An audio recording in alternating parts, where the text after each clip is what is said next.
Good in the shot, yeah? Yeah. All right, so yeah, Singapore body tracing, horizontal with a bit of vertical. Poi body traces in there. We covered a ton of ground.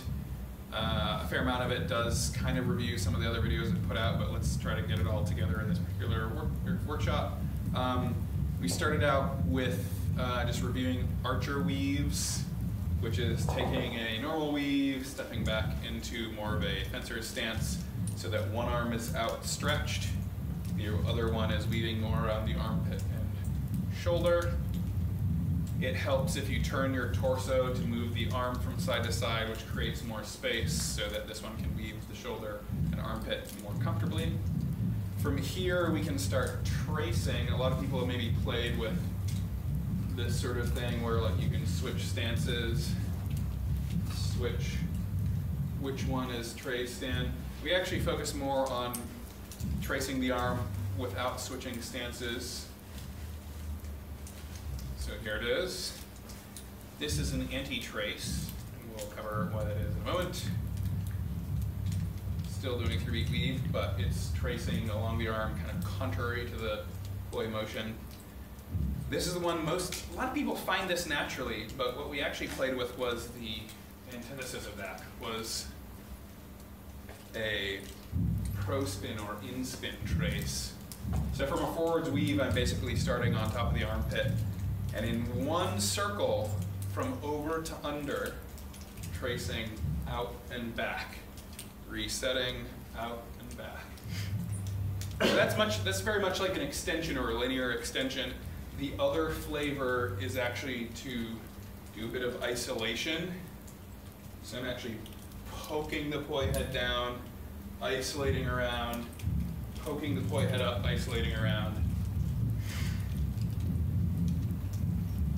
So real quickly to show why that's anti-trace and pro-trace, one way to think about this is if you take a circular flower pattern, like maybe I'm doing this box mode anti-spin.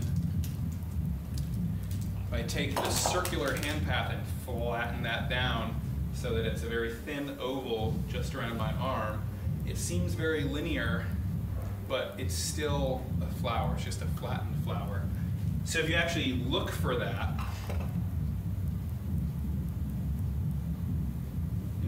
here's the box mode unflattened, and here it is flattened around my arm. But if you really look for it, you can actually see the petal, petal, petal, petal. So there's a petal there, petal under the petal here, petal under the armpit. The in-spin tracing version is I'm doing this one.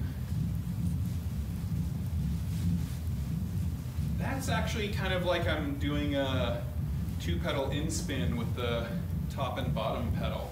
And I've just flattened those petals down so they're going over and under the arm.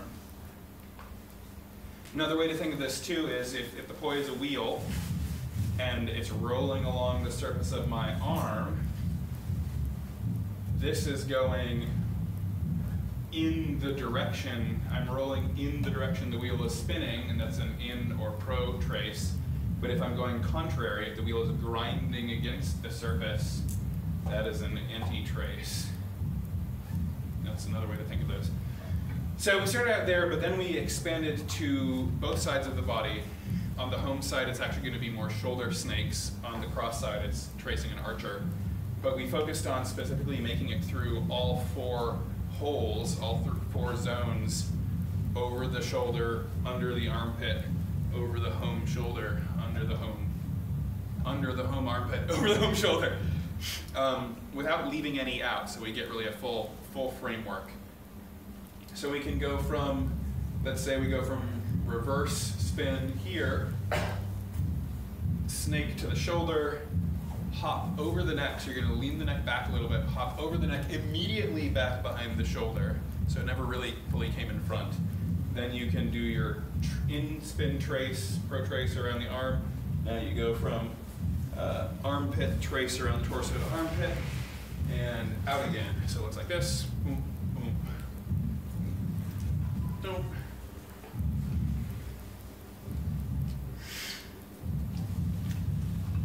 And of course we also want to do, if this is the reverse arm, we want to do the forwards arm.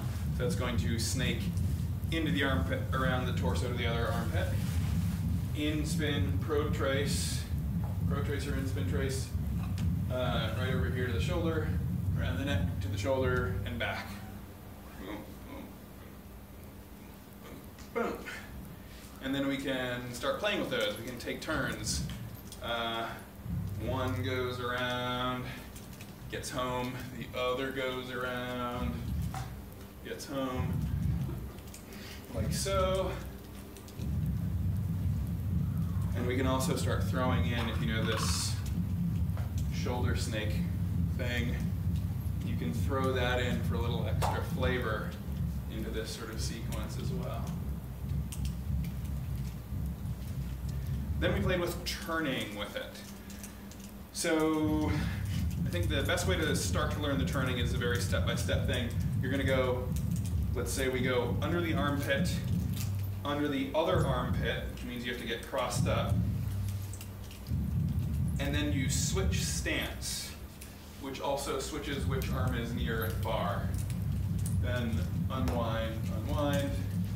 Next arm hops in, over the shoulder, switch stance, armpit unwind. Boom, boom, boom, boom, boom, boom, boom, boom. Like so. And once you're comfortable with that, you can actually omit. This is almost like a lockout beat or an extra rest beat, that stance switch. You can actually just do the stance switch in one beat instead of two. So it could look like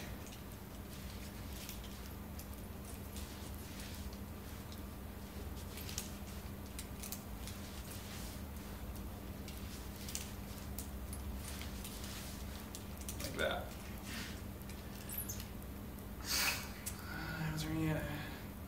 I don't think there was anything major else that we covered with that. We started getting into anti-tracing now.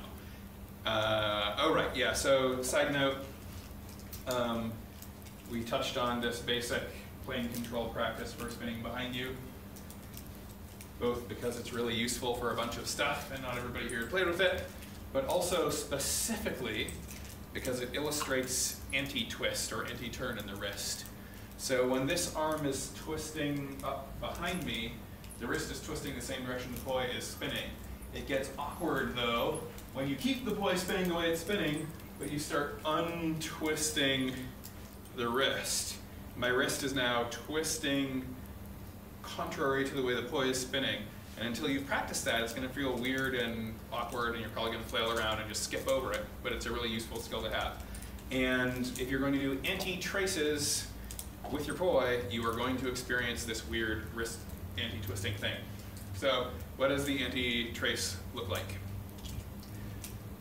Instead of snaking under the shoulder here, we're going to drag it back to the shoulder. Then we're going to trace almost like a smiley face around the neck immediately behind the cross shoulder. Then we do the anti-trace just like we were with the archer weave. Now we're going to lean back a little and trace, carry it around the torso, under the nipples, immediately back behind the armpit. And here's the awkward part. Now you're going to extend out while your arm uncurls and wrist is turning contrary to the poi. See it again. Boom, boom, boom, boom, boom, over and whoa.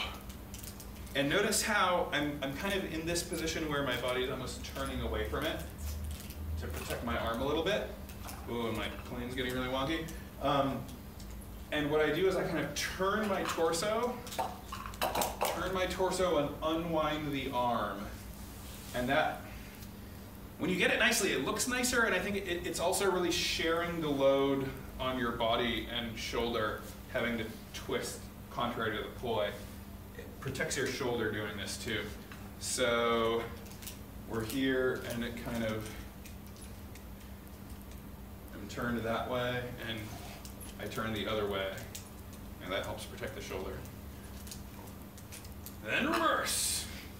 So reverse immediately goes for the really awkward position, traces around the armpit, does the archer trace around the neck and back, if that really awkward position is hurting your shoulder, sometimes maybe you can just sort of cheat it that way, like do a normal in-spin trace, but like a little low down, so it looks like it's anti-tracing. That can save your shoulder if it's hurting.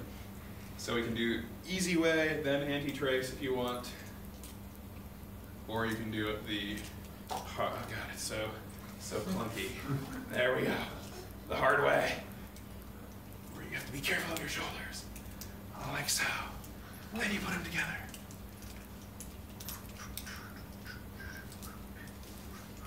There's the cheat.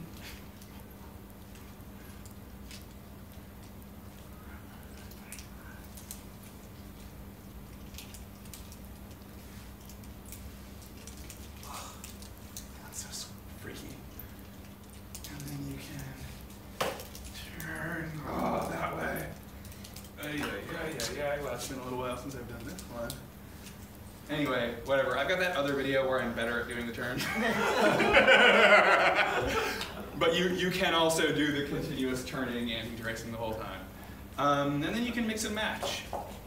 So once you get comfortable with all these building blocks, you can also come across the body. So part of it's an anti-trace, part of it's in-spin. Or you could be in-spin here, then here to an anti-trace.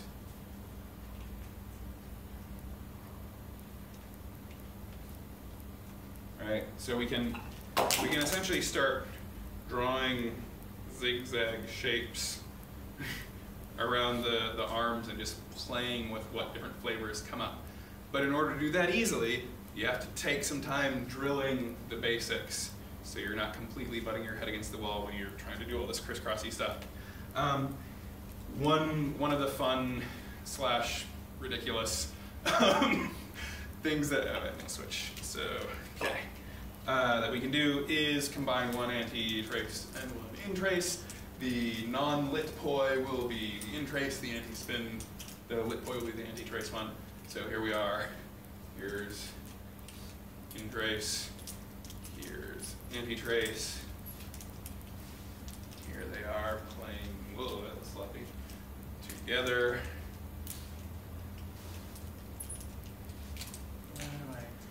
I'm missing my rhythm there.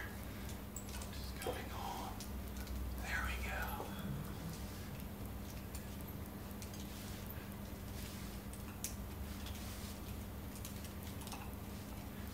Anyway, yeah, fun stuff can happen there. Then let's see, was there anything else? We did verticals, yeah. Okay, so vertical traces, like this sort of thing, or this sort of thing, or this sort of thing. They're easier to learn not while playing, but learning them wheel playing. So really, as you snake around your shoulders are making a subtle turn from here to here.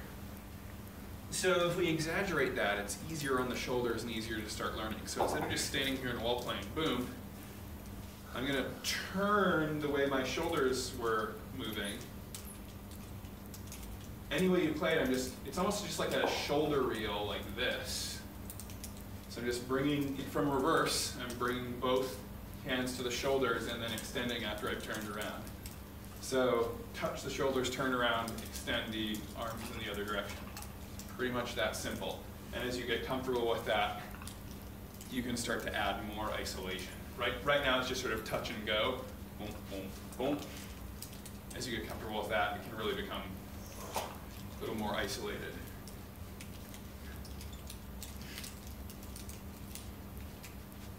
What's nice is when you learn by turning instead of just standing still, you could go back the direction you came from, but you could also keep turning.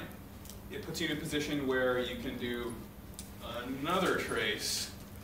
So from reverse, we're going to the shoulders. That means from forwards, we're going into the armpits. Reverse, shoulders, forwards, armpits.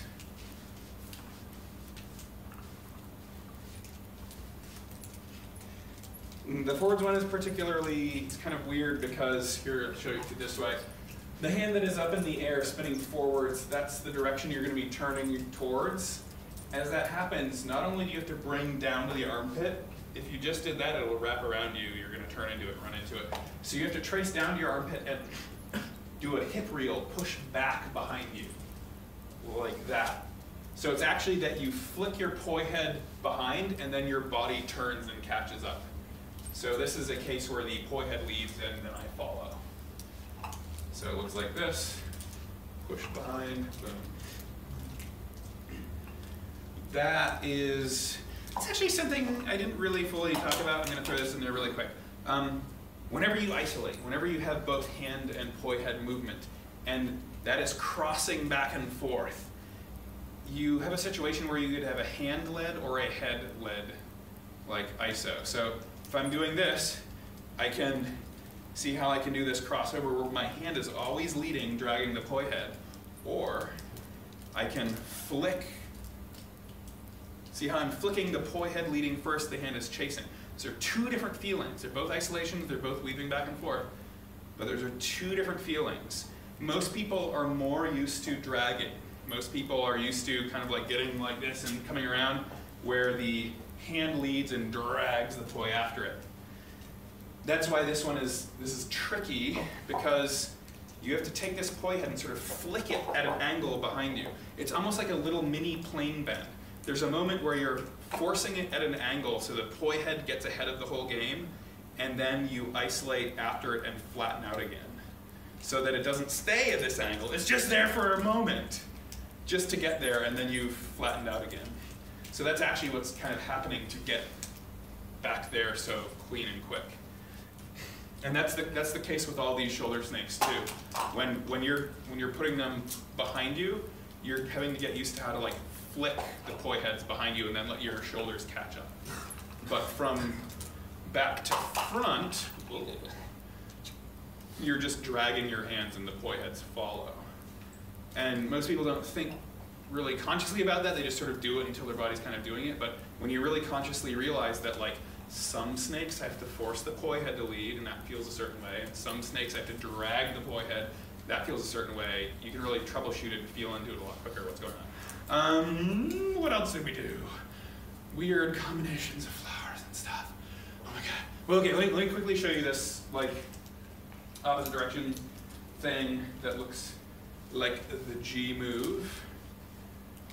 If we do this turning, you can turn all the way to here and then come back, or we can turn all the way to here and then come down. Or we can get all the way to here and like maybe do a cap. You can trace across. Or maybe we can do some anti-spin. So this whole turning through the vertical trace gives us options. From here I could got this anti-spin flower, and that was sloppy, but I could trace it.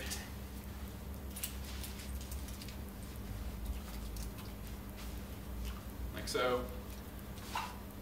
Basically, there's a lot of possibilities tracing, depending on which way you turn. You can come out in-spin, you can come out anti-spin. You can, once you get to a T, you can stop and do some of the horizontal tracing, and then you can start combining them all together. The sky's the limit. And then I showed some other weird half-assed combos, but that was all sort of jibber-jabber, so I won't attempt it on the camera again. Anything else? Was there any last bits I'm missing? No? Good. Okay. Sweet. I'm gonna go pass out now.